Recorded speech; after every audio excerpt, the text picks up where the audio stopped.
Blog Talk Radio.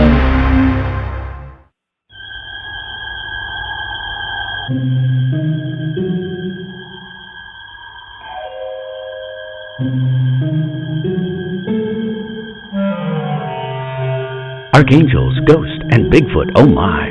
It's just another night for Supernatural Girlz. Real stories, real answers to life's biggest supernatural mysteries. And now for another exciting interview with paranormal experts from this world and others. Here are your supernatural hosts, Patricia Baker and Becky Andreasen. Supernatural Girlz.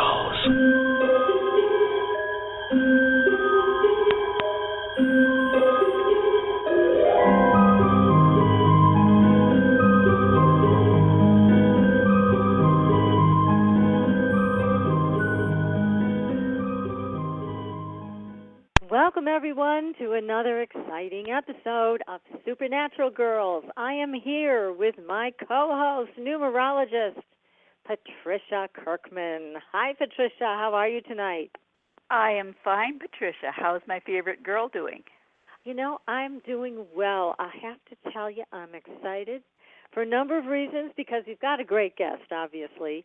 Oh, Lady yes, we do. Sable Aradia. What a name. How come the witches have all the incredibly great names like that? I want a cool name like that. Than we are. Oh, gosh, it's beautiful. Anyway, Magic. she's a high priestess, and Yeah. she is amazing. I cannot wait to talk to her. Loved her book, and I know you did too, because we were talking about it earlier today. Yes, we were. I think it's fabulous. I can't believe how many things she's incorporated into this book. Woo. I know. It's just, there's so much, just a complete wealth of information, and it's, we're going to get into it. We are going to get into it. We really are tonight. And I just have to tell you, though, there was a little glitch tonight just before we started the show. I got a weather warning that we may get a hailstorm tonight. Ooh. Yeah, so I had to run out and pull all my plants in, so I'm a little out of breath because it was a big Good job. grief, child. Oh, I know. Here I'm looking at 80-degree weather, and you're getting ready for a hailstorm. We may get one, you know, and of course I said this to my husband. He goes, well, that won't happen. I'm like, yeah, famous last words. Because I leave those from plants his out there. to God's ears, huh? Yeah, that's right. So if I leave the plants out there, what's going to happen? So. Oh yeah, not a doubt. I don't want to see little holes in the leaves that I've nurtured all winter. So. And tell him if anything comes up and he hasn't helped you get him in, he stands out there with an umbrella. No umbrella. He just stands out there. Oh, he's going to be a weather rod, huh? That's right. That's right. Well, if there's no hail, what does he need an umbrella for, you know? So we'll rearrange that word hail. That's right. That's right. Oh, goodness. Well, I want to remind everybody that we do have a discount on the website for scalar treatment. If you go to our homepage, which is supernaturalgirls.com, and scroll down to the scalar graphic. Right underneath that, it says click here for discounts, and you can get a discount on any treatment you want with scalar energy. And we're getting all kinds of reports back, Patricia, you and I, on people that have had, they've had the treatment for now 2 to 3 months, and they are seeing great results. So it's something that we're keeping an eye on, and we're happy to have them on the website and offering a great discount to all of our listeners. We also have Pat Realty, who's listing a really unusual property. I got to take a ride out and see this thing. It's been in the same family for 5 generations. It's a big general store, 3 buildings. It's fully stocked. Anyways, it's on the website. So go take a look. And if you think you know anybody who might be interested in this piece of New England history, then please just send it along to them. It's a very rare opportunity for somebody to own a business here in New England that's been around for a long, long time. So pretty cool stuff there. Oh, it sounds so charming, too. Too bad I can't take the cold. I know, and I'm getting to that point Boiled. where I can't take it either. But yes, but I know there are a lot of people who can. I talked to somebody the other day who loves snow, loves the cold, and I'm like, God bless you. Well, not only that, the nice thing is the countryside is so absolutely gorgeous. It is stunning here. You're right. It is absolutely beautiful and magical. They say that underneath the line of Berkshire Hills is a whole bunch of crystal caves. And it's one of the things that gives the area all of its power and magic. So there's still a lot of mysteries here underground that we have yet to discover. And we've actually got to get Peter Shampoo on the show, who's a local person who does geomancy, and he's able to tell us all about ley lines and how they affect us. So we're going to have him on the show, too, this year. That sounds interesting, yeah, he's too. fascinating. Great guest. We'll talk about Tucson also and what lies beneath Tucson. We got to find out. So the devil. Yeah, could be. That's why we got all this heat. That could be. So the Hellmouth might be there. Peter will let us know. So, but we've got lots of great guests coming up. We've got some UFO people. Becky will be joining us for that, and she's doing much better. I just wanted to report to everybody. Wonderful? She's putting some weight back on, which is terrific. She's eating really well and has great caretakers down there in the great state of Virginia. So we'll have her back on. We're saving her for the UFO shows because that's her specialty. So. Oh, gosh, yes. So anyways, what do talent. we got? Yes, exactly. So what do we have coming up for tomorrow, Patricia? Well, it's about our money, and it's all about creativity and communications. But we're going to get some ideas of actually, we've been thinking about them today, but we won't put them into motion until tomorrow. But it does cover issues about our finances and creatively using what we have to add to our little larder box. I think that's the best way to go. But it's taking charge and being in control, not letting anybody talk you out of what you think is the right way to go. Oh, boy. Today you've been thinking and planning, laying it out, and kind of putting it on the back burner. But tomorrow, all of a sudden, be like somebody just flipped the switch, and it's, aha, I'm doing that, and that's the way I'm going, and don't let anybody get in your way. All right. All right. And again, this whole month, you said it's all about our creativity, and it should be an easier energy to work with than what we've had in the last couple of months. Oh, yes, we better enjoy it because, after all, we only have a little over 2 weeks, or less than 2 weeks left of this month. And then we'll talk about that next month. I want everybody just to thoroughly enjoy what's going on right now. Don't scare us yet. So, I don't want to. We're enjoying this easy, creative energy. It's really nice. Yeah. It really is. Well, you can today, really feel it. I'm curious how many people were told secrets today, or a secret came out and was made known to them today, things they didn't expect, because it's a 7 Universal Day, and secrets come out when we least expect it, because especially it's a 3-month, which is about communication.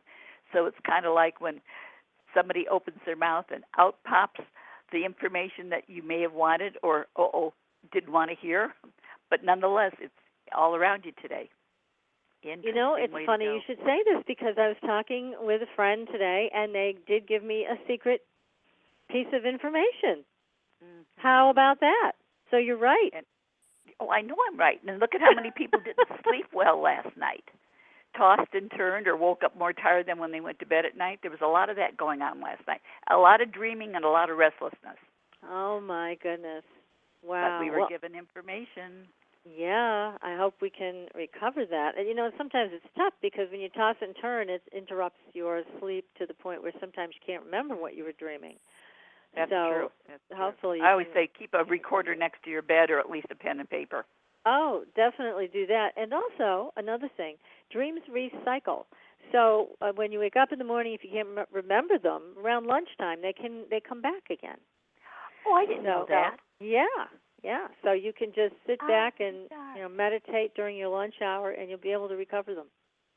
God, I better do something during my lunch hour. I looked at the mirror today, and I thought, I don't know who that extra body is that's walking around with me.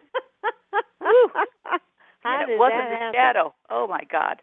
Oh, somebody is enjoying their food. Well, no, it's the candy and the cookies. Oh, and that's that they won't let my granddaughter have anymore, so why let it go to waste? Oh, you cannot. Oh, my goodness. Oh, yeah. It's so good. And then she comes in and goes, Demi, ice cream. And I go, okay, fine, let's get some. Let's have that too, yeah. Oh, goodness. Well, with summer coming up, it might be time to take off those extra pounds. And I promised to do my bone broth recipe on the site. Now, I haven't gotten a chance, but I will tell you, bone broth is a great thing to make. And if you get bones from beef, make sure that they're organic or at least pasture-raised beef bones. And you can put them in water in a big pan with garlic and ginger, salt and pepper, and then you basically cook them on low heat for 2 days, and you end up with a very nutrient-dense broth that you can use for anything. And people have joint issues. There's a lot of collagen in that broth. So it's really, really good for you. It's simple to make. You just have to be around for a couple days while it cooks on the stove. And, again, you can flavor it, too, however you want. Some people add rosemary to it.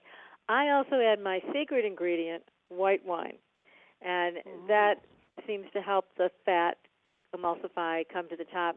So every morning when I'm cooking beef broth, I just skim off the fat and we start cooking it again. And then before it goes either into the freezer or the fridge, I just take off that last layer of fat. And you have a beautiful broth you can use with anything. Oh, that's wonderful. Are you going to post this on the website? I'm going to start putting recipes up there because we've got all kinds of great health tips for people. Great. That's one of them. I mean, again, you have to think about what am I eating during the day. This actually has nutrition in it, and I mean solid nutrition. So many people we hear about are getting sick, either with cancer, autoimmune diseases, heart issues, and a lot of these things, if you have a really good diet, makes a big difference in your recovery.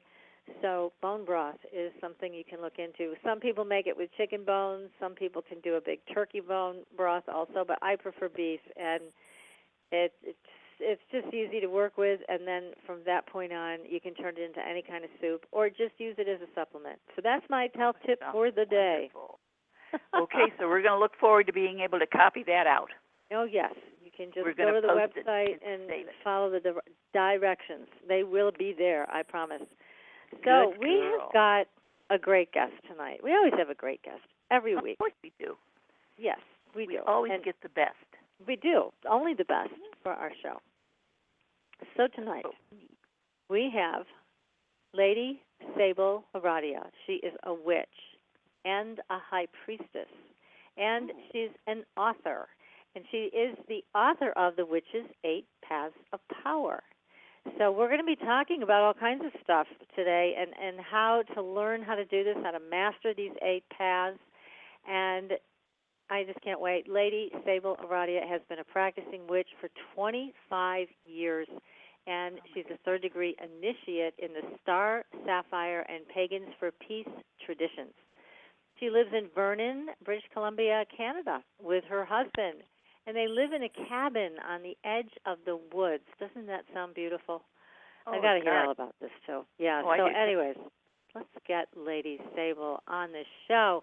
Welcome, Lady Sable Aradia, to Supernatural Girls. Thank you very much, ladies. I'm looking forward to it. I've been looking forward to it all week. Oh, that's great. Well, we're so happy. Yeah, we're happy to have you here. And you're in British Columbia. So what's it like up there weather-wise? What is it doing? The past week, it's been pretty warm. It looks like we're going to have an early summer. I'm keeping my fingers crossed, but everything's like a month ahead. It's crazy. You're getting the spring we didn't get. Sorry, I know. I almost feel bad telling you, but it's true. And it sounds delightful. It does. It does. Well, please start by telling us. I mean, you've got a wonderful book here. Both Patricia and I loved reading it. So informative. Really a lot of information that you packed into this beautiful book. Now, what made you decide that you wanted to be a witch? Was it something that was in your family, or is it something you just decided?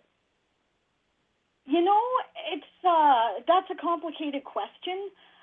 I guess that it's not a family tradition, but dreams that come true and clairvoyant experiences, things like that do run in my family. My mom was always very connected with nature, and I found that connection. So I guess I would say that she taught me everything that made me a witch, although I don't think she would have I know she wouldn't have used at that time. I'm sorry, my phone is doing a weird thing here. If you're wondering what that terrible beeping is, just a sec. Okay. We didn't hear any beeping, but you just kind of cut out. No, I for didn't a second. either. Uh-huh. Yeah. Yeah, sorry about that. I came home, I grabbed the phone, and I appear to have a running out of charge phone here. So if you lose me, I'll just phone you back. Okay. Sounds like a plan. So it did run in your family with clairvoyance, precognition, things like that. Although your mother wouldn't call it witchcraft or paganism, that evolved into that for you? Well, it was a natural fit. About the time puberty hit, having dreams that came true, and I was very scientifically minded, right? So I was like, okay, I have to research this and find out what this is all about. And most of the paranormal books are concerned with, well, we can prove that this exists because of this test and that test. And I was like, well, okay, so what do I do with it? And so this is the answer I found so far. It's been a journey. It's fun. And it sounds like, again, you have a really, how do I want to say this? You really have a great knowledge of the past. And the way you've written the book, I mean, you start out with intent. And, again, that's a word that a lot of people are very familiar with, just in basic manifestation techniques. So there's a lot of things you bring in, and I think a lot of things in witchcraft that has found its way into New Age way of thinking and doing things. So you start off with intent, and tell us a little bit about that and why that's so important. Well, I'm sure that most people who have done psychic development work are aware that the first thing that you have to change in order to affect change in your reality is your focus and your frame of mind. And it's partially law of attraction and creative visualization, but it's also a matter of getting out of your own way. A lot of the time we drag stuff into focus that we don't need. We have subconscious baggage that we carry, beliefs that something's not possible or that, we're not worthy of whatever it is that we're after. And we either have to clear that out or we have to figure out a way to get out of our way to make that intent clear. So I'm sure that anybody who's done that kind of work will recognize the first chapter as being more or less all that sort of creative visualization training, stuff that you might have learned from The Secret. It starts there, right? After that, we get into some different things. I wanted to create a book that you could pick it up. I wanted the book that I would read, right? So when I started reading and I wanted to know, what am I supposed to do with this? Where do I go? How do I do this? This is the book I would have wanted. So I start there, I work into more intense practices, and the stuff that's near the end of the book is pretty advanced. It's second and third degree material. Oh, it is. Well, I tell you, it's great. Again, a very comprehensive book. You've packed a lot of information into this book. And you talk about a very important point, which is getting out of our own way. Because there's a lot that's been said between The Secret and all of these other courses people can take and tapes people can listen, CDs people can listen to that are supposed to help us to get what we want. But again, if we do have old programs that are running in the background and beliefs about ourselves that are not in line with our intent, then it's going to be a lot harder to manifest something, right? Well, this is true. Wayne Dyer does a really great piece about that in the thing that he did there with Deepak Chopra of how to get what you really, really, really, really want. He was talking about how our doubts interfere with our own intent. And it's funny because one of the things he said was not to talk about it with other people. And this is something that you'll find it in there. It's an old witch's trick, the 4 powers of the magician, or the witch's pyramid, we call it. One powers is to keep silent. The idea being, if you're competing with somebody else's doubt as well as your own, it makes it more difficult for you to manifest what it is that you're trying to accomplish. So sometimes it's just best to keep it to yourself. Makes a lot of sense. I like the fact that he did that. So. Yeah, I mean, it does, because there's a lot of people that you may think are your friends or supporters, but they're not, and they're in competition with you. So this way, if you keep it to yourself, once you've got your intent, you begin your magical process, then you're right, it's less interference along the way. And that's, I'm sorry, go ahead, Patricia. No, sorry. I was going to say it also keeps a person from being segued into something that they would never have gone to begin with.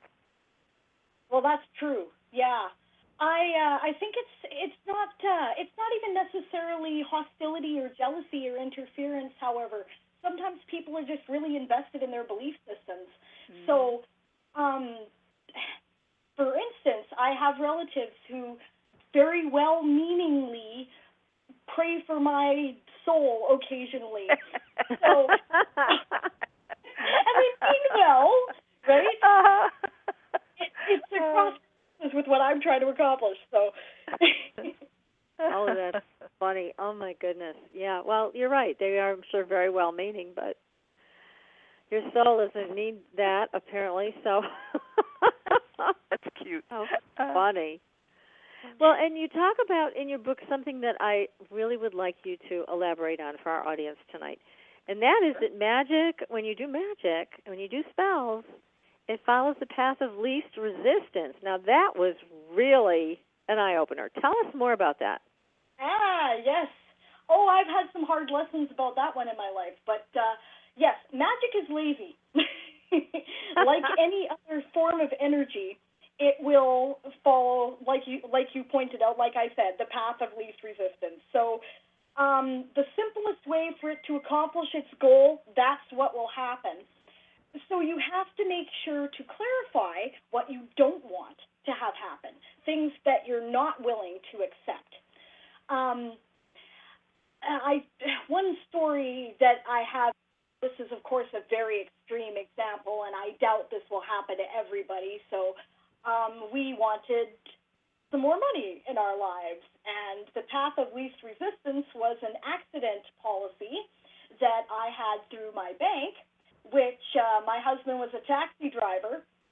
Accidents are kind of a rite of passage, so I was, I'm like, well, it just makes sense to have this policy.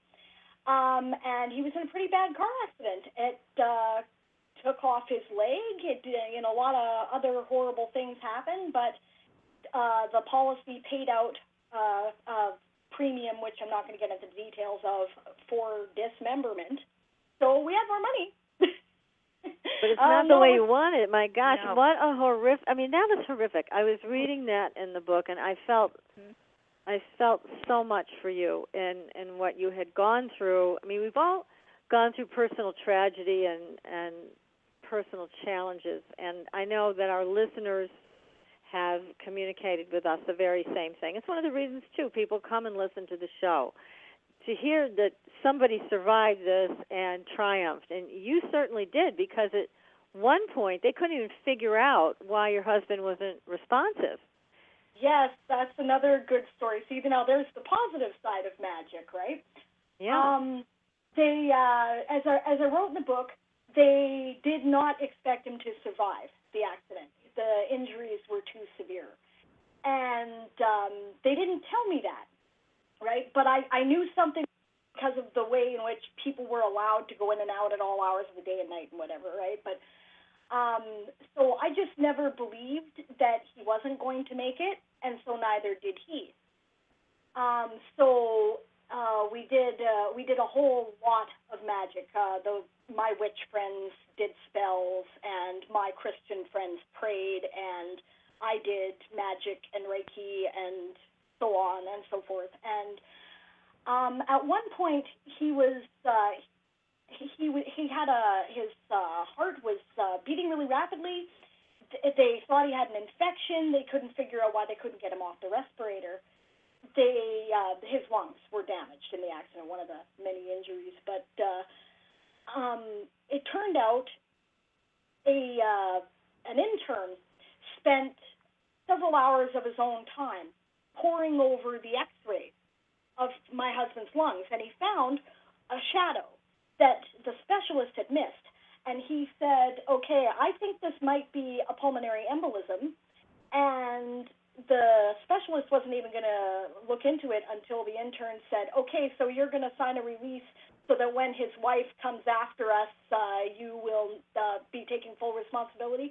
So he looked, right? And it turned out that, yes, it was a pulmonary embolism, so they gave him, you give him warfarin for that, right? It's all, yes, blood know how to do that, and then he got off the respirator, the fever went down, and he recovered, right? Amazing. But that's small. I think I worked it out to something like a 1 in 10,000 chance that oh my goodness, accident with everything that was in play there. So it was miraculous, and again, you had so much good healing energy around you and him, and people doing spell work to make sure that he would get everything that he needed to recover. And certainly that is, thank God, what happened, and thank God it happened. So that he's doing well today? He's doing great. His recovery has astounded his doctors and physiotherapists. Oh, that's wonderful. Expected him to be confined to a wheelchair. He's walking around. He's doing just fine. So. Oh, that's great. Just great. Is he a believer of the same as you are with the magic? He sure is. Yeah, he is the high priest of my coven. Yeah. Oh, okay. That's great to know. I love it when a couple stays together. Yeah, and you're not at odds, because there's a lot of people that we come across when we do the show where one partner is of one faith or belief and the other is cynical about it or something. So it's nice that you're both supportive and you're both in the same belief system together and this way of life, because it really is a way of life. Oh, yes, I bet it is. I agree with you. Yeah, I think it's a way of life, too. Yeah, and you're right. I'm very blessed. Thank goodness. Well, we're so happy that he made it through and that everybody... That's the other thing. It just sounded in the book, and I'm sure this did happen, everybody rose to your aid. It sounded like you had everybody that you knew that heard about this that really came and took a stand for his healing. The support was really overwhelming and humbling. Yeah, it's absolutely true. Yeah, we know that we have real friends in the world. It was pretty amazing. Yeah. That is, and again, it's a beautiful community that you have around you. And so you talk about also, let's move on if we can, because there's so much to cover. See, I don't mean to rush us here, but there's so much material here that's great that we need to talk about. Definitely. Well, I'm glad you liked it. That's cool. Oh, it was marvelous. Yeah. All excited about new thoughts and new ideas that I had never thought about before.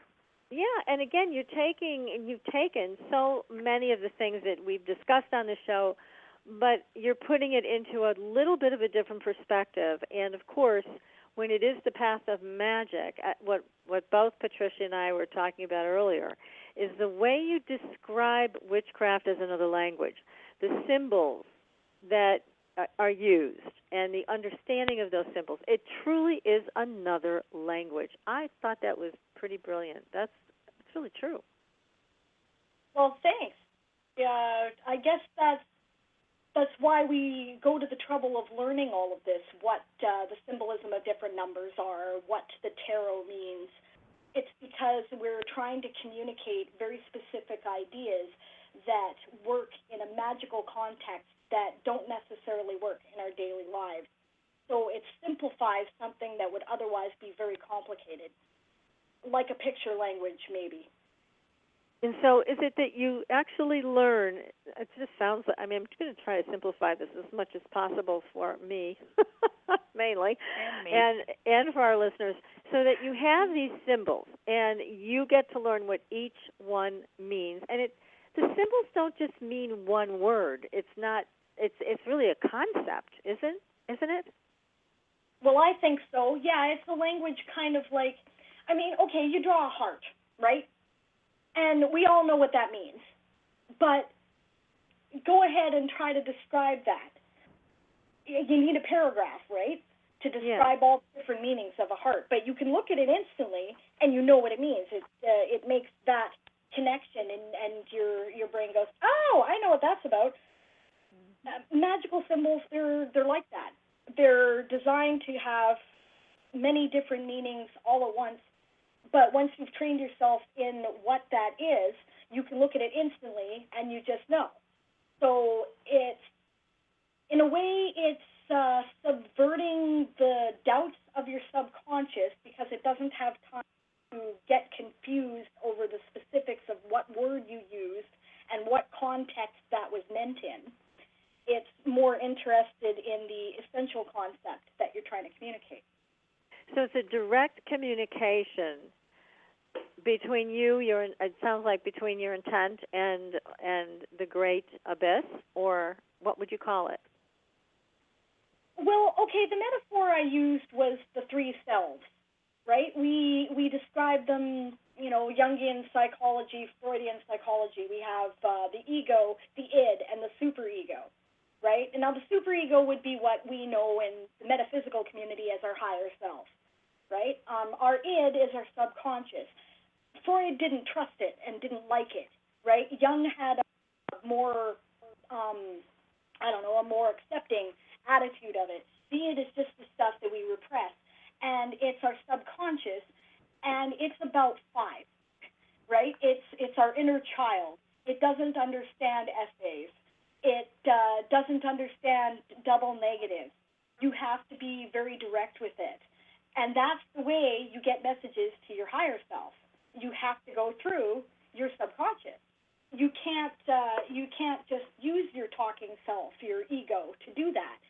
So we have to find a way to communicate that message that keeps it simple, but also gets through the muck that we carry around in there, our limiting subconscious beliefs.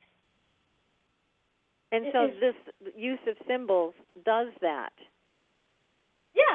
Yeah, it does, because it makes it very, it's simple. A heart means what a heart means. It means love. It means caring. It means compassion. It means Valentine's Day. I don't know. It means a bunch of different things, and the younger self goes, aha, I know what that is, right? If we say we're using in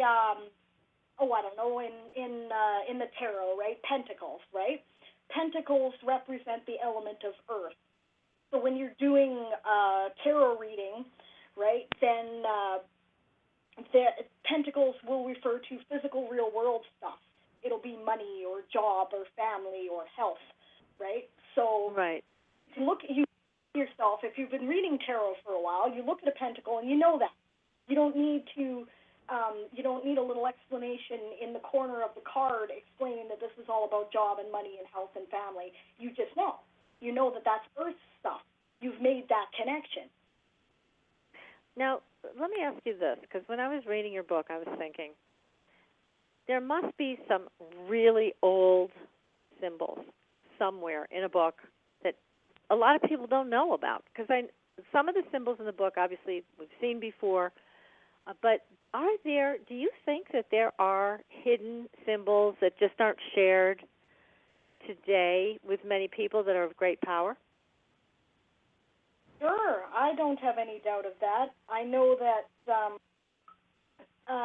different languages used to have symbolic meanings, runes I'm sure you've heard of, so you're familiar with that.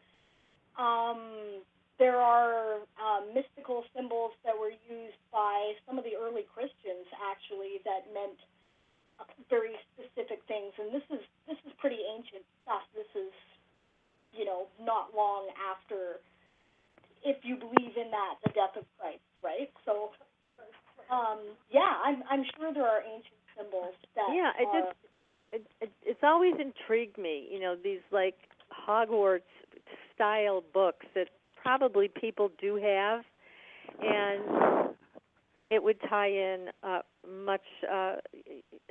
very completely with witchcraft. But again, so much of witchcraft through the centuries had to be hidden anyways because of the terrible persecution. So I wouldn't be surprised to hear at some point that there's a volume or two that were secreted away that contain very old symbols that are very powerful. I would love to get my hands on that. Ooh, wouldn't we both? So, but it's fun to talk about these things, these possibilities, and then also work with the symbols that we do know about to make that direct connection and to hopefully manifest the things we want. And you also mentioned, and let it cause no harm. Is that you have a wonderful phrase in here that you suggest that people use when they cast spells and do rituals, that it doesn't harm anyone else. It's we call it the Wiccan Reed.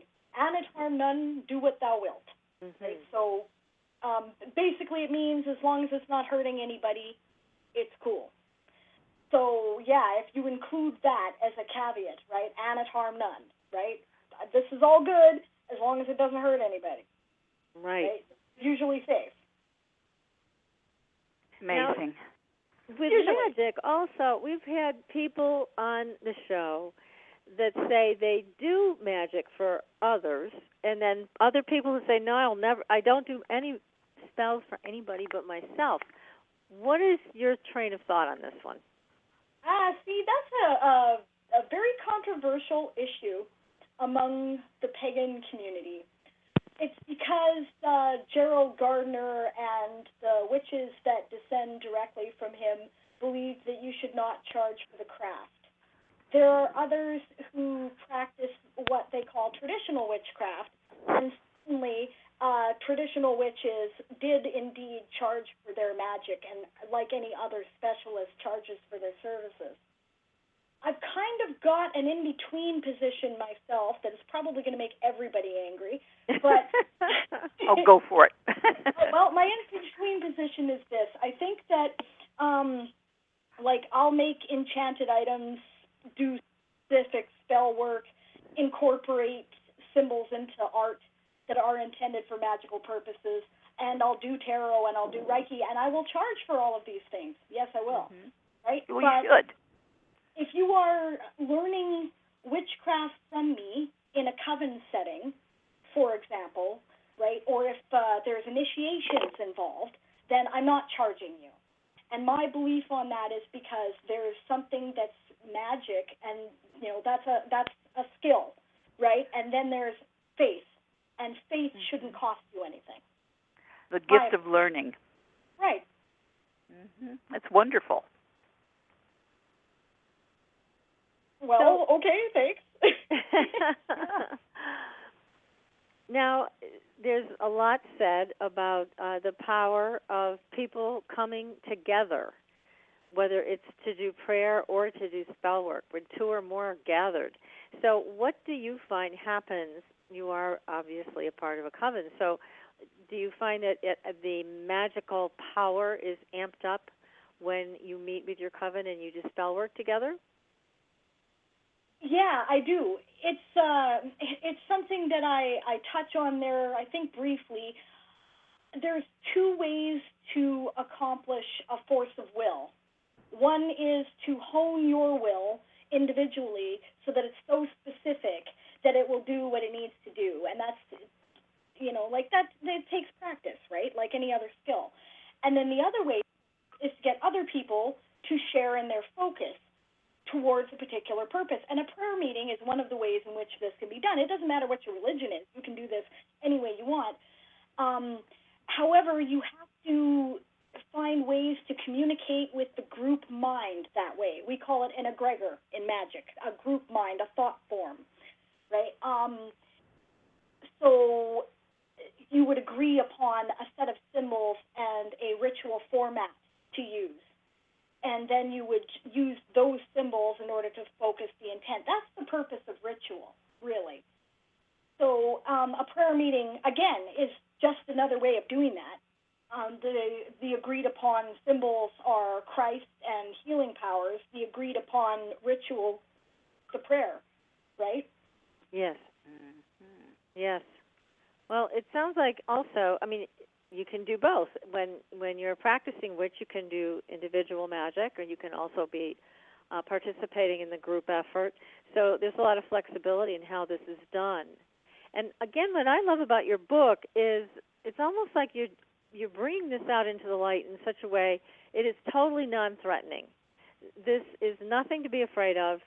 It's something that we actually do without even thinking about it, because we're creating our lives all the time, co-creating our lives. So this is just being done with more focus, with more understanding of the workings of the unconscious mind. That's all this is, along with a great amount of obvious history and power that comes from that. But still, that's what we're doing. It makes me feel really good to know that has been successfully communicated in the book. That's great. Because, yes, wonderful. I believe that wholeheartedly. You have such a wonderful way of putting things out there that you don't feel threatened by it. It's easier to read it. You feel a part of it, and you think it's possible. Where other things you'll read of another type, and you would get fearful of even attempting to think in that direction. And the way you've written it, it makes it like it's all possible, regardless of where we go. Well, thank you. That's good to know. Cool. And it's easy because I know a lot of things that kind of didn't turn me off to witchcraft, but made me pause about whether I wanted to get involved in spell work or not. It seems so complicated. I mean, first you got to do this, and then you got to do that, and then I'm thinking, what if I forget and I do the circle the wrong way? And it's like, then I'll be up all night thinking I did the circle the wrong way, and it's, it just seemed like there were so many things you had to do and remember and open this thing and close this thing. You know what I'm saying? And it just got to me the point where I thought maybe this just isn't for me. Having read your book, though, I don't feel that way anymore. Well, exactly. Cool. Good. There are so many different ways of doing it that it doesn't really matter. As long as it follows a particular format, it'll work. And even so, different traditions do things in different ways. I guarantee you that if you do long enough, you will flub it up. You will do it in the wrong order. It's correctable, Oh, I was going to say, is there any damage when we do it in the wrong order? Not yet. It can mess up all the rituals so that people are going. The not yet that I worry about. Are we neurotic, Patricia? See what I mean? See, we would sit there and go, "Did I do it right?" But again, I do that all the time when I really. walk across the room. This would be one more thing. But again, the book is wonderful. It's beautifully written, and it's easy to understand. And it's non-threatening. And again, it's the first time I feel like, wow, I could do that, and have fun doing it. Very entertaining as well. Definitely. Very interesting.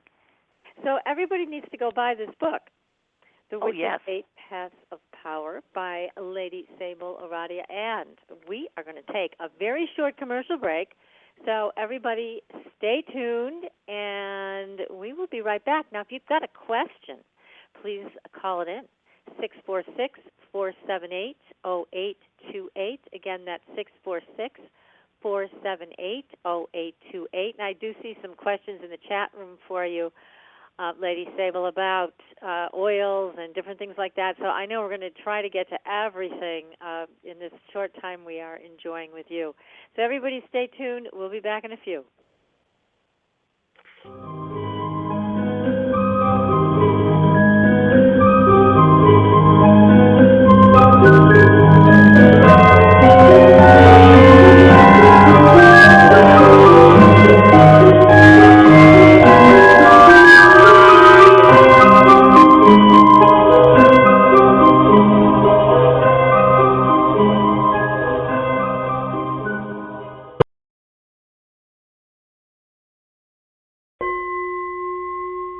Are you searching but not sure what for? Does happiness seem like it's always around the corner, or perhaps fleeting? Life can seem like you're winning on the outside, but on the inside, you might be running on empty. Well, it's high time to rendezvous with your soul. Imagine being able to let go of emotional baggage effortlessly and have less mind chatter, freeing you up to be present to your beautiful, magnificent self. Wouldn't that be nice? More silence and the ability to hear your own true voice within, to be where life is, and joy and love is your natural state. This is all possible with Cosmic Fusion's 5D++ Awakening and Transformation Workshop, which will bring the quantum vortex, scalar wave, photon pulse in your life, the all-knowing, all-powerful, and ever-present mother of all frequencies and vibrations. This energy signature, direct from Source, is then available 24/7 to upgrade your potential to infinity and support you through exciting and profound shifts. This is something that cannot be explained. It simply must be experienced. But don't take our word for it. Visit our website for some life-transforming video and written testimonials shared right from the heart. So don't wait and visit CosmicFusion.com. That's KOSMICFUSION.com. www.cosmicfusion.com to find out more. Your soul is awaiting your transformation. Bonjour, this is Veronique Raskin, founder of the Organic Wine Company. As one of the pioneers of the organic wine movement, since 1980 I have brought you the very best and most authentic organic wines directly to your table. I work with small family estates who grow certified organic grapes and produce exceptional wines. You can purchase our wines individually from our website at theorganicwinecompany.com or join one of our wine clubs. Our organic wines are perfect for you and for your family as gifts for friends and relatives, and they are simply spectacular for the holidays. Visit us at theorganicwinecompany.com to enjoy the very best organic wines conveniently delivered to your door. I am Veronique Raskin, passionate about my mission. I offer to you vegan, organic, and biodynamic wines, wines made by people of the heart, wines with a heart. Au revoir. Call us at 1-888-ECO-WINE. Your property tax bill. Have you seen it lately? It's frightening. Your property taxes are going up while your home value is going down. It's time to fight back and win.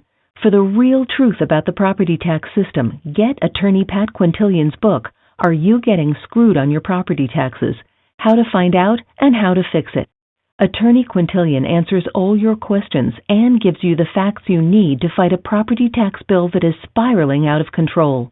You'll also read about what happens to property owners who don't check their property records, only to find out too late they're taxed on square footage, fixtures, and even buildings that they don't own. Is this happening to you? Learn your rights. Buy attorney Pat Quintilian's book today. Are You Getting Screwed on Your Property Taxes? How to Find Out and How to Fix It. Available on Amazon.com.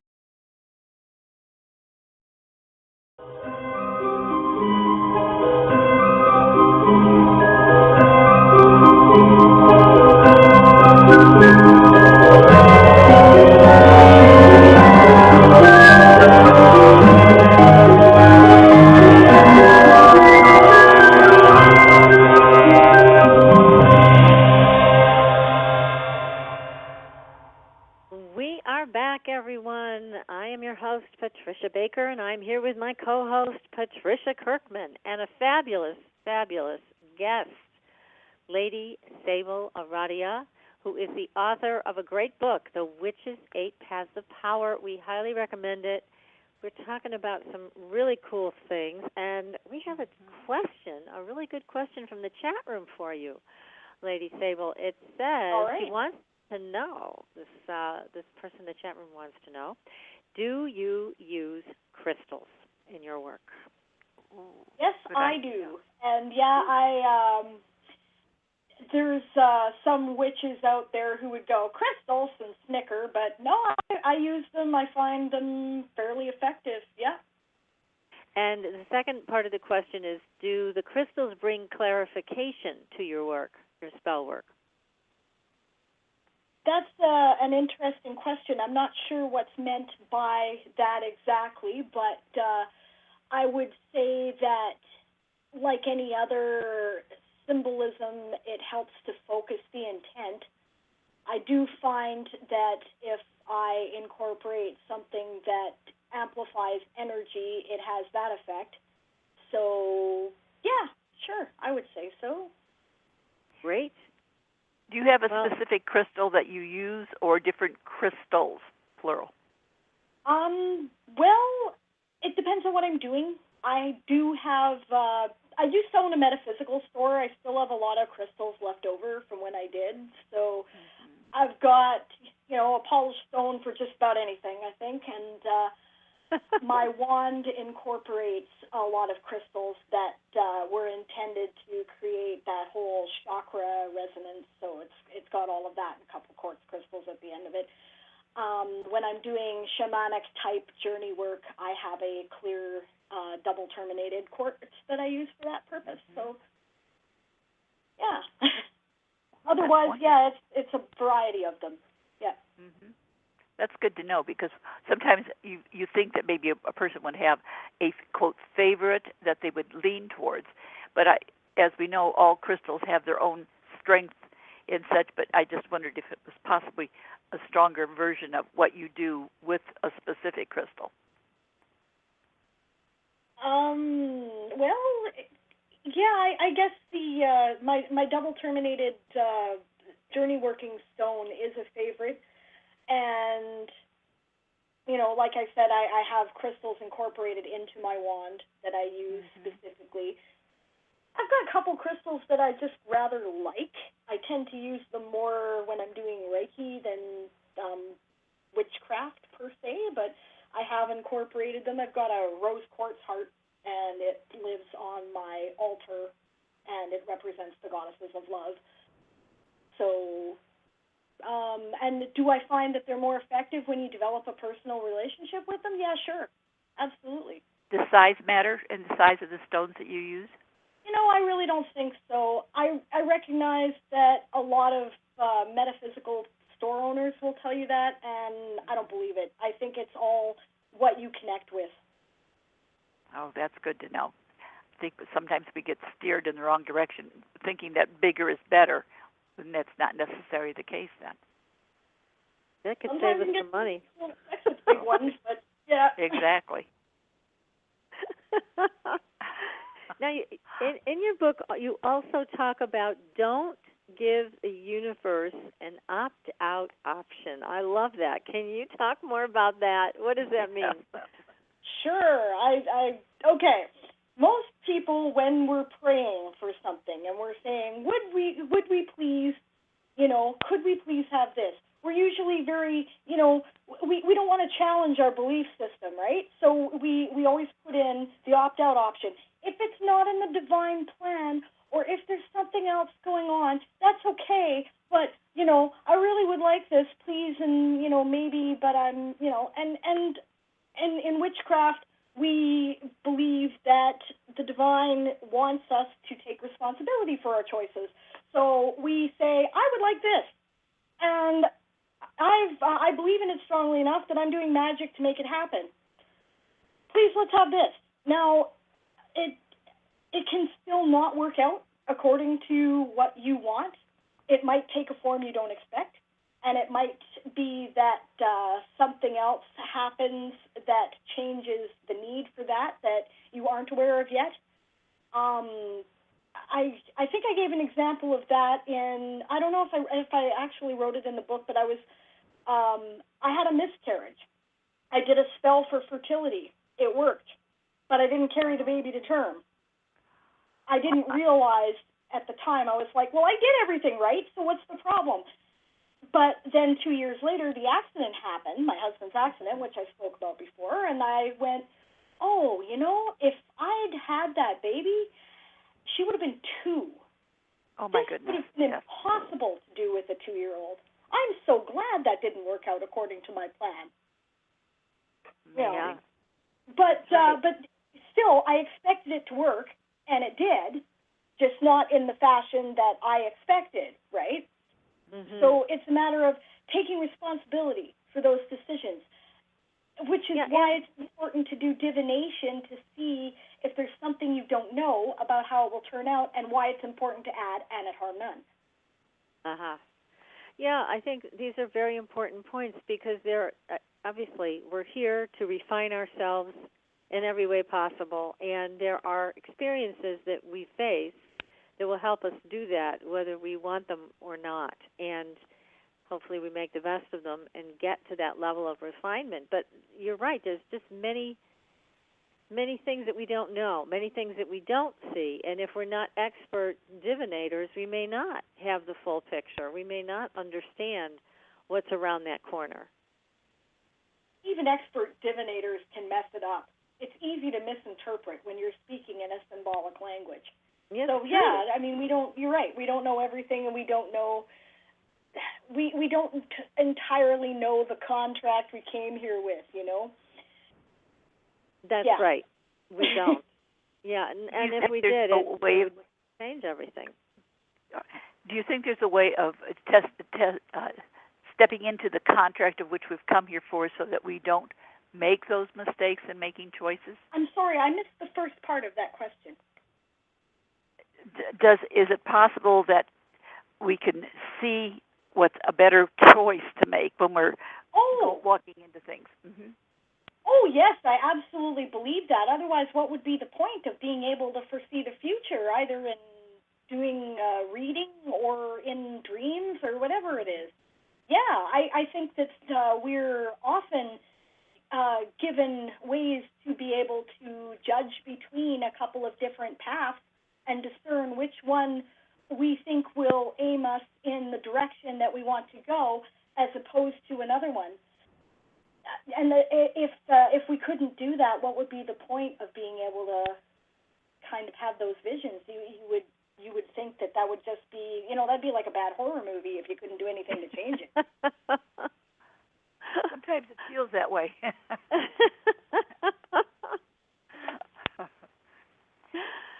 Now, what advice do you have for people who may want to join a coven? Do you have a way that they can go about doing that safely and finding a good group of people to work with? The best place to start, in my opinion, is still witchvox.com. That is witchvox.com. They'll have listings of different witches and pagans in all over the world.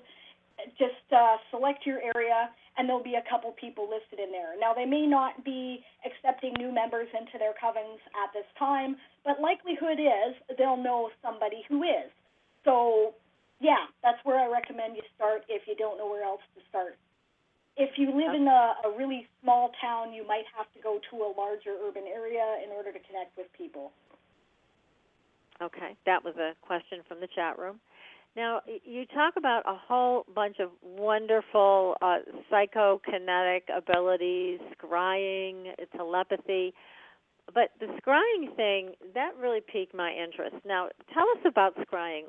Tell our audience what it is, if you would, please, and how do you do it? Sure. Scrying is basically trancing out on a reflective surface in order to open up your inner vision. So crystal ball gazing, still water. You can use, and this is actually very effective, the black screen of your television set, especially if it's one of the old-fashioned ones that has kind of a curve to it. No kidding. Yeah, absolutely. It's ideal because first of all, it's dark, so it doesn't show a lot of reflection. That's the key, is to try not to get too much reflection in it that's bright and distracting. And it's a visual stimulus in order to create a trance state. So it's not actually that you're seeing visions in the water or the crystal. What you're doing is you're triggering the visions in your own consciousness. So, and how to do it is, honestly, basically you stare at it until you get bored, and then you stare at it some more, And then you'll start to daydream, and the daydreaming will bring information.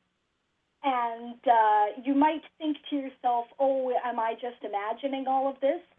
But it will feel very similar because the same mechanism is at work. The mechanism that is geared towards daydreaming and imagination is the same mechanism that psychic experiences happen at. So the key is just to learn to trust your inner voice and not be afraid of messing it up, right? To say what comes to your mind. Start practicing by doing scrying for your friends. See what comes up, and you'll slowly find that you'll gain more confidence as you practice it more, like any other skill. Yeah, it's kind of like developing a muscle. You just have to keep using it and then see what happens.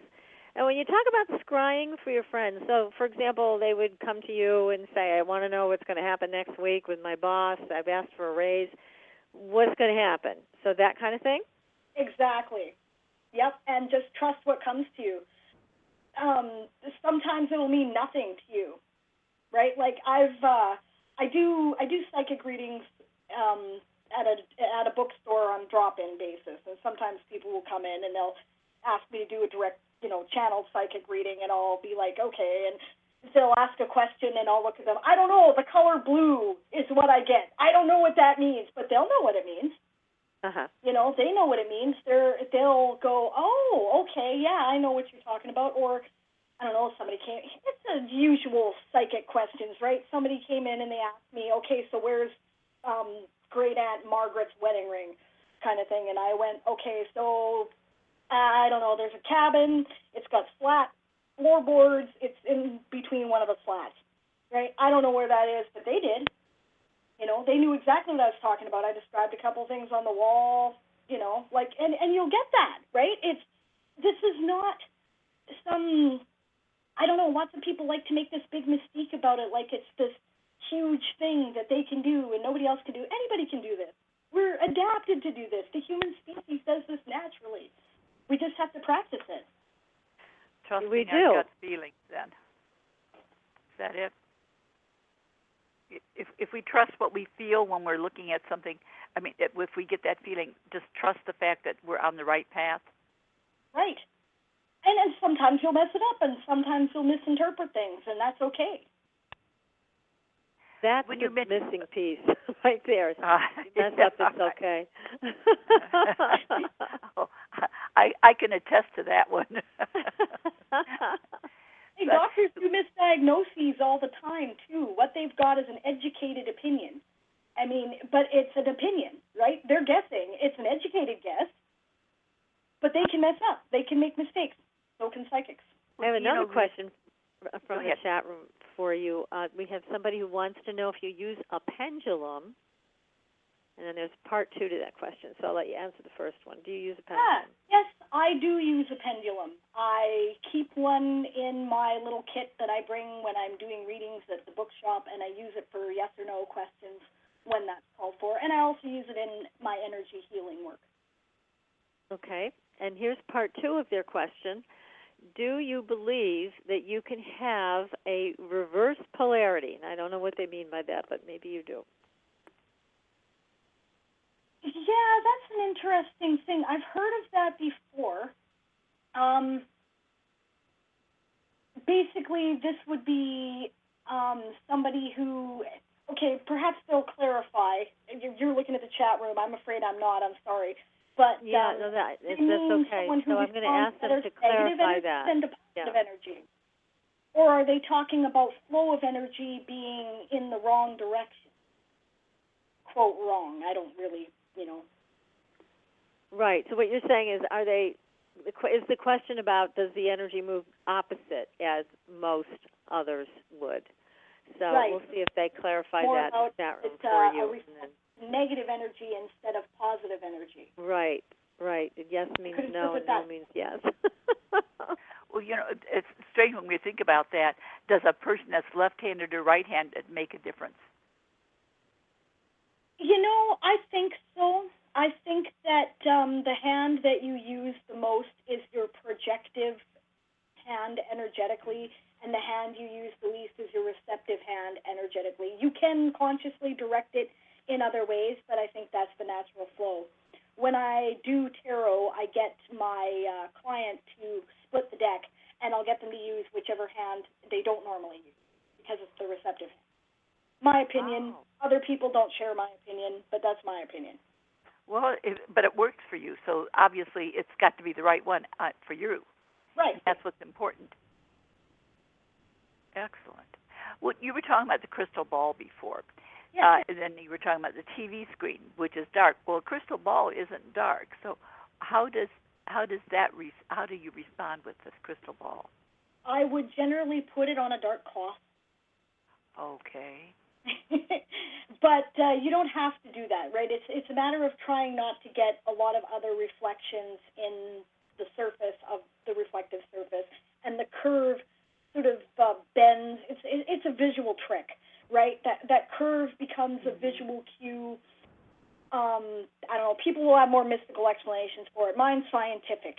It's like when you have whirling colors, right? It's a visual cue that causes a particular mental effect, right? That curve of the surface.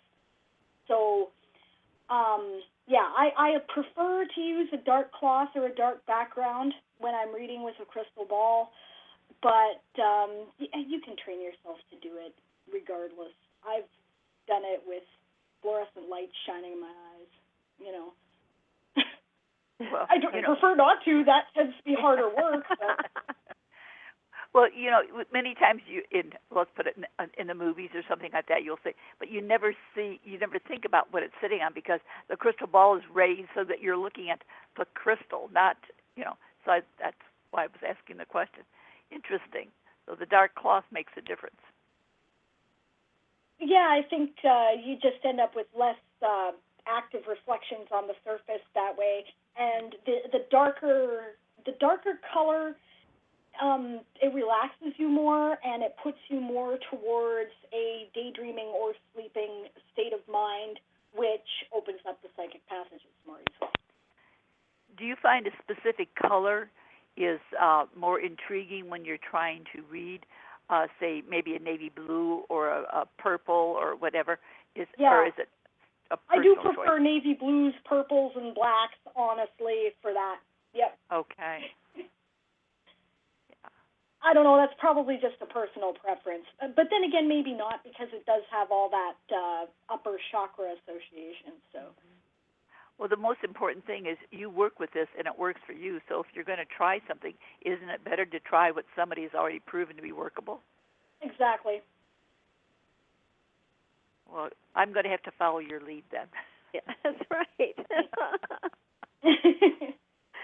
Now, you also talk about in your book the power of words, and one of the words that you talk about that's fascinating is abracadabra. Can you tell us a little bit more about that?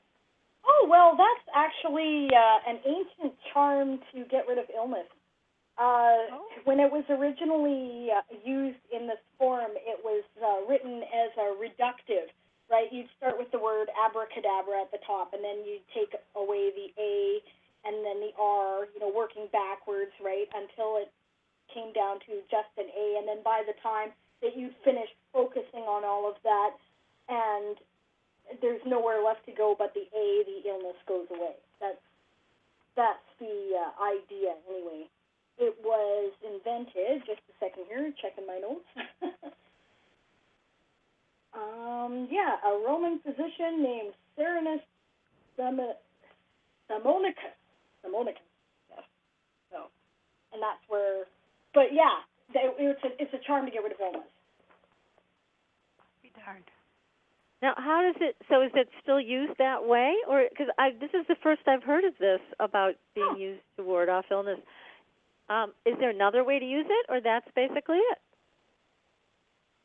Well, that's the one I'm the most familiar with, but the key is that the reason why you would use words of power, it's different traditions do this, right? Like in Kabbalah, Hebrew is used, and some modern pagans, if they're Celtic Reconstructionists or, Druid types, for example, would use ancient Gaelic, right?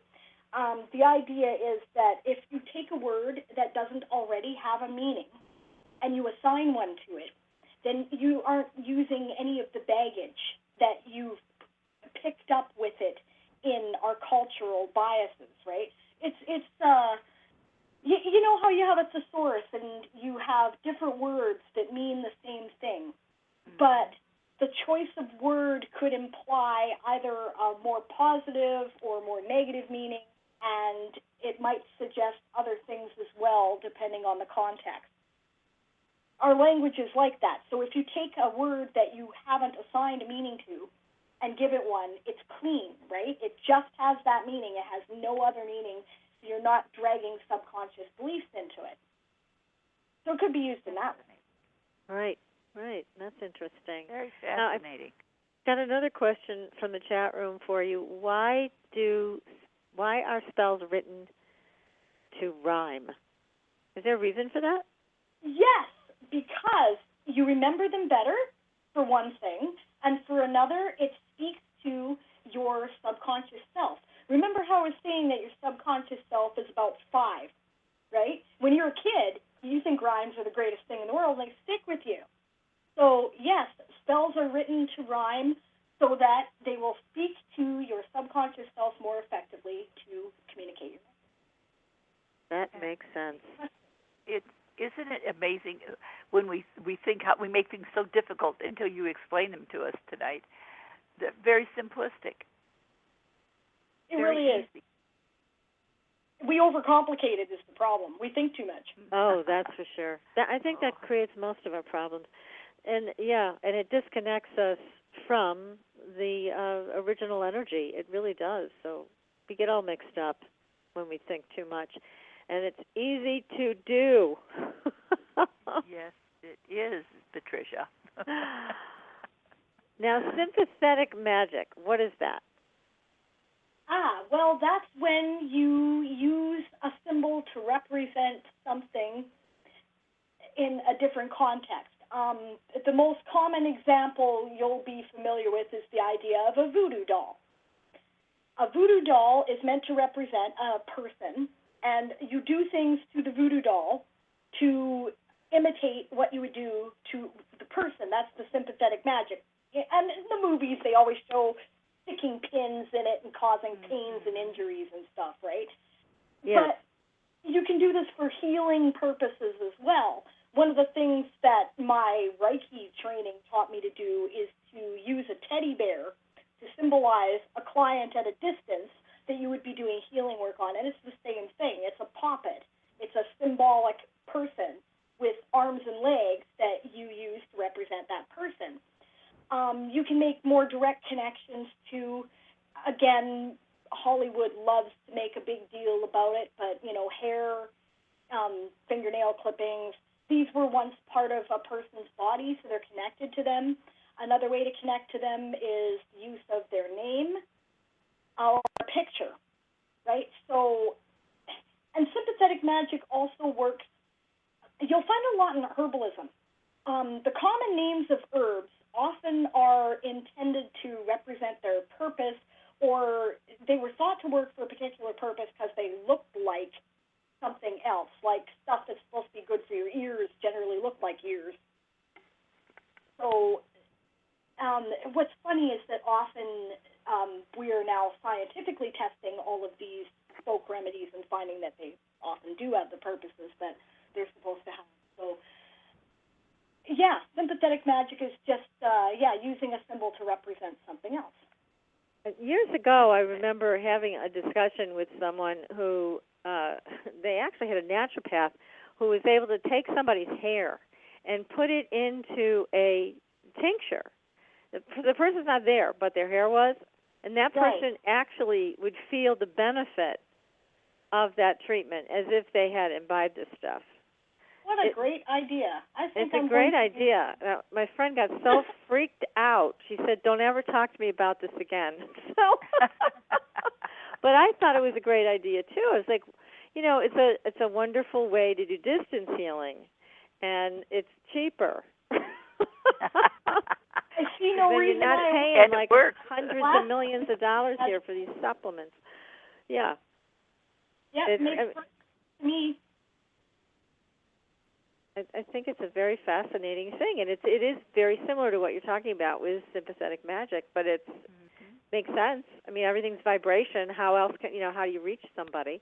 Well, you use their hair. We do now, distance healing. Why not with the hair, which should bring an even closer bond with the healing. Yeah.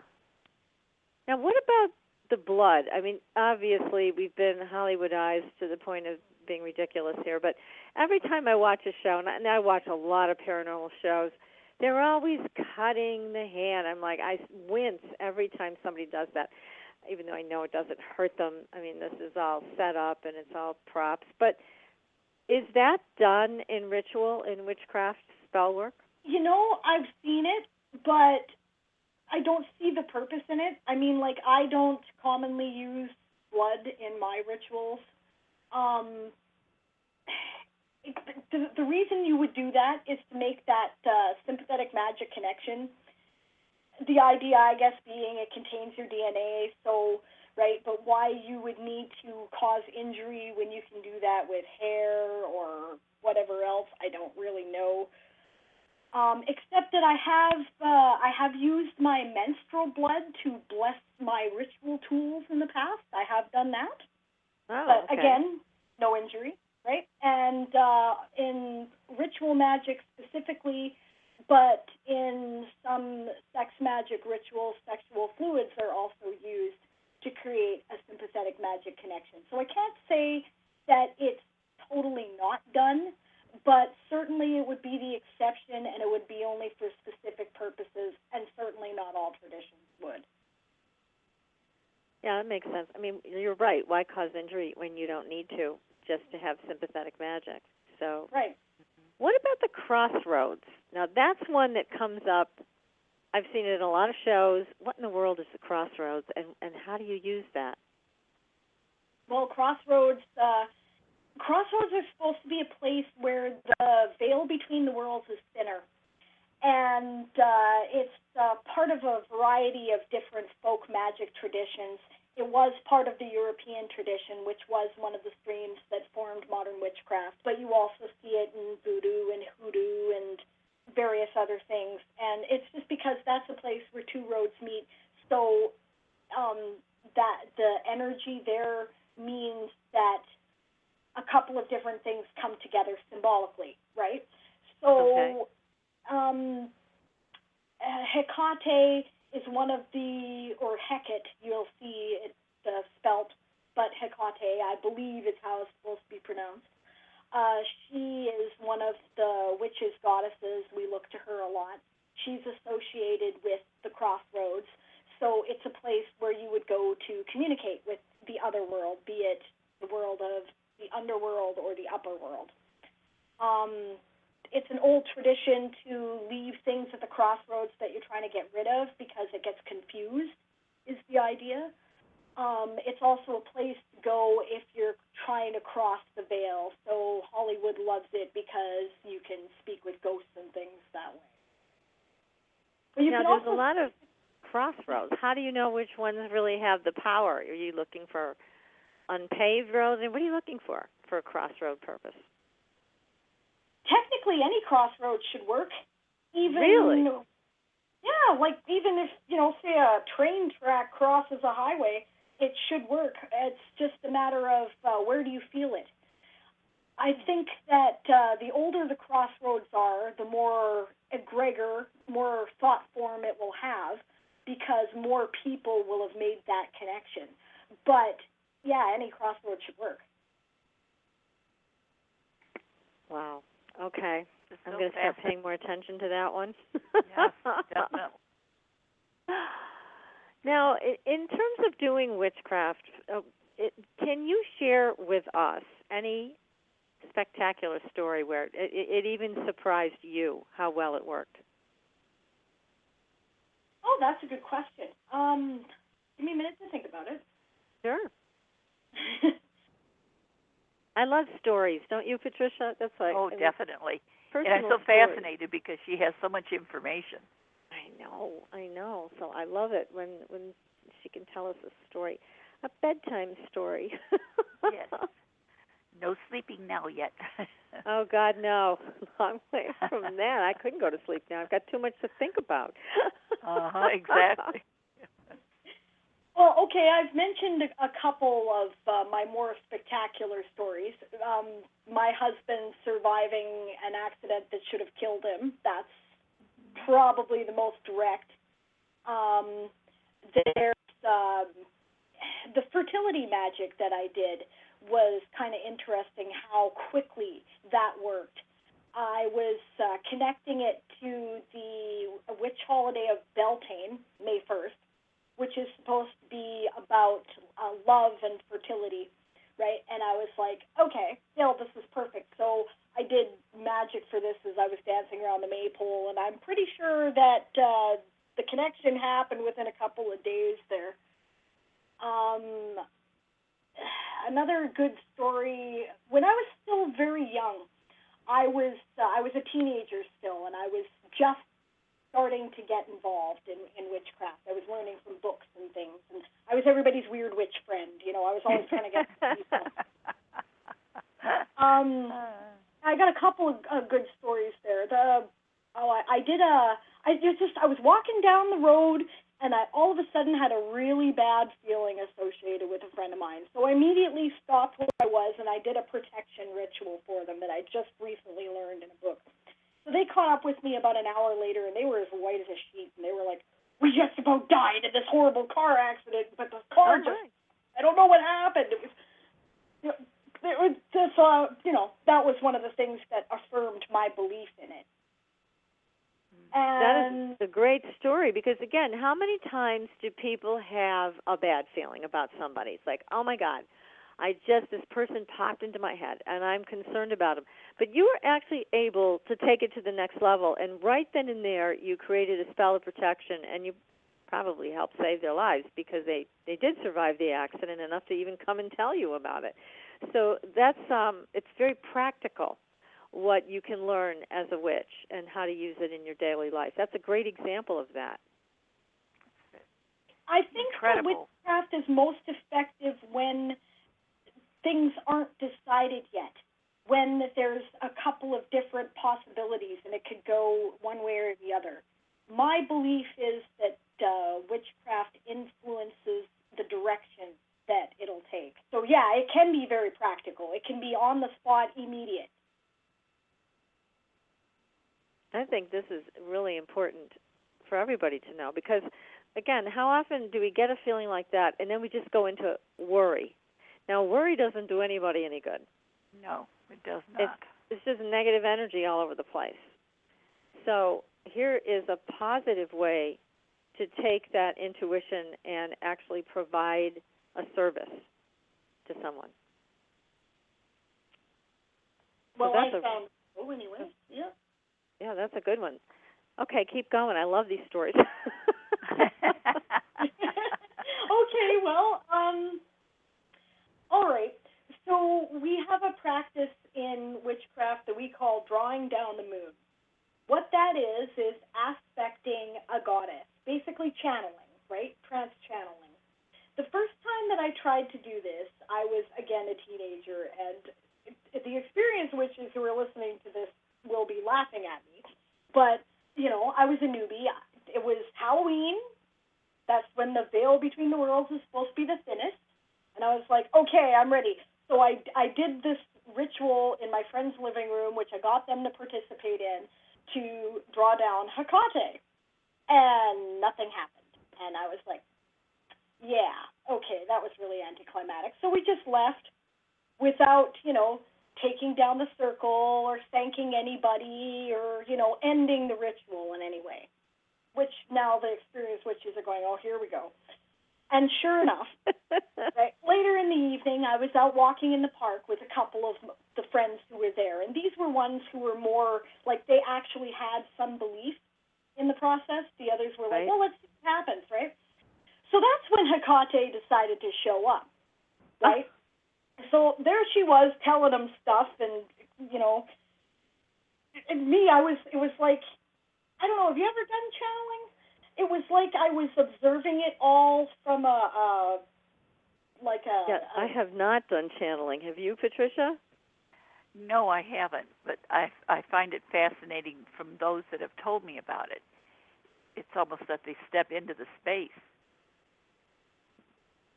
So it's interesting. I get into, like, there's different levels of it. There's different levels of awareness and connection that you can have. On this night, Hecate shows up and channels herself through you?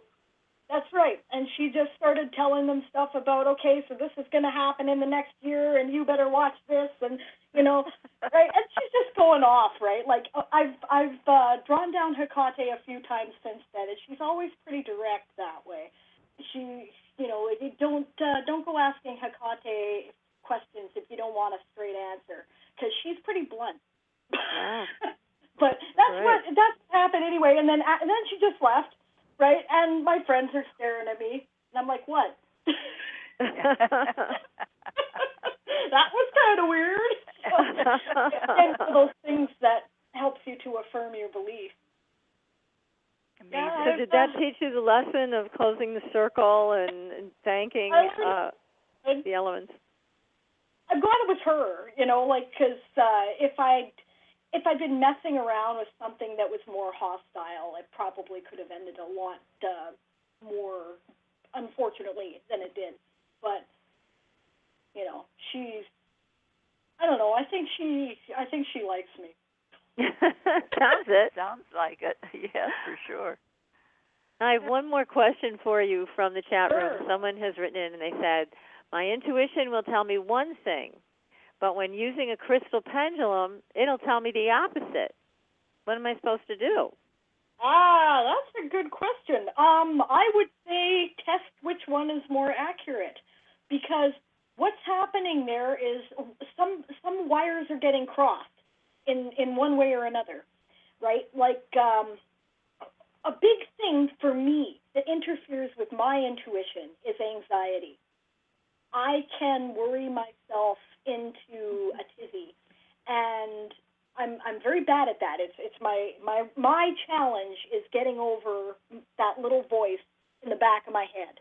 So I can, and it feels like intuition, right? Because it's a feeling, but it really is just that I'm anxious about a particular situation.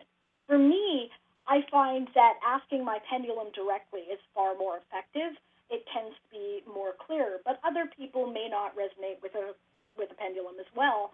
So I'd say, test it out and see which one seems to be more accurate over the course of a couple of weeks, and then go with that one. Good advice. Yeah, and again, it is a challenge for people to learn how to listen to their intuition, because what they may be listening to may not be their intuition. It could be their anxiety, or it could be something else. And especially if it's a personal question where you have a great deal of investment in the answer. Sometimes it's tough to get a point of reference that's not in some way shaded. So I guess that's also how we help each other. That's when you turn to a friend and ask for help with something. Exactly. I'm a believer that you should get other people to do readings for you. You should try not to do them for yourself, because it's very hard to be unbiased. You are likely to either interpret the best possible meaning or the worst. So it's good to have somebody who's objective. I think that's extremely when important. I want to get a reading done, I go to a psychic friend of mine. So, and she comes to me. So, yeah. Now, how can people get a hold of you? Oh, well, I have a website. It's sablearadia.com, all one word, SABLEARADIA, and I have a contact form there. It's just sable@sablearadia.com, and otherwise, I think that's probably the best way. I've got an Etsy site, I've got a YouTube channel, I've got Twitter, I've got Tumblr. You've got it all. That's I'm great. out Now, there, yeah. Do you offer private readings for people? Do you offer classes?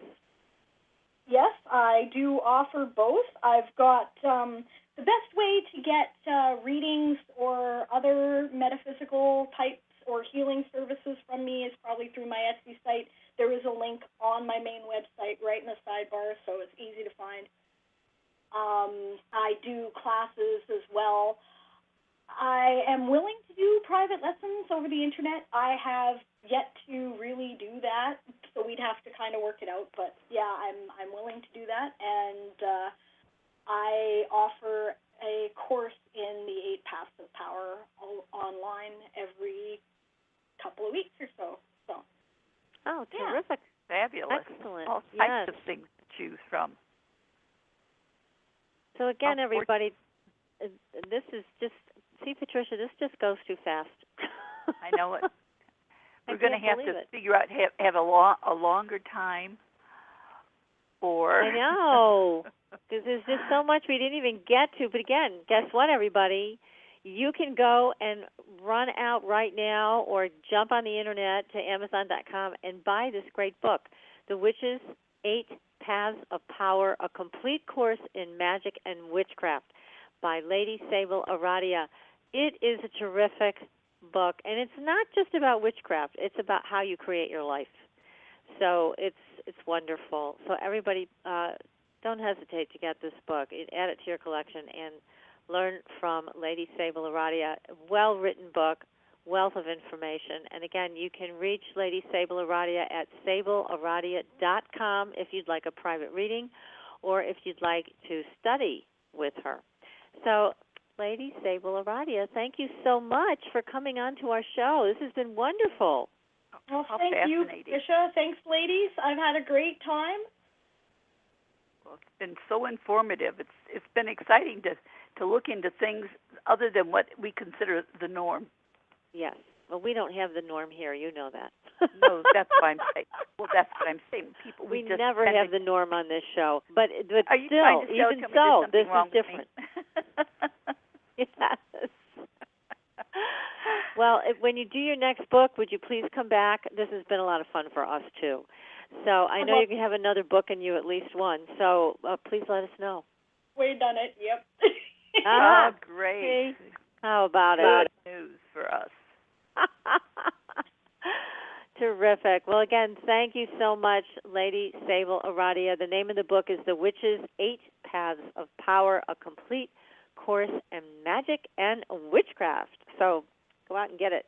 Next week, everybody, we have the author of Never Argue with a Dead Person, Thomas John's coming on the show. So I hear. So anyways, Patricia, it's been wonderful being with you again on the show. And everybody, be safe out there. We will see you on the Blue Highway. Good night. Good night.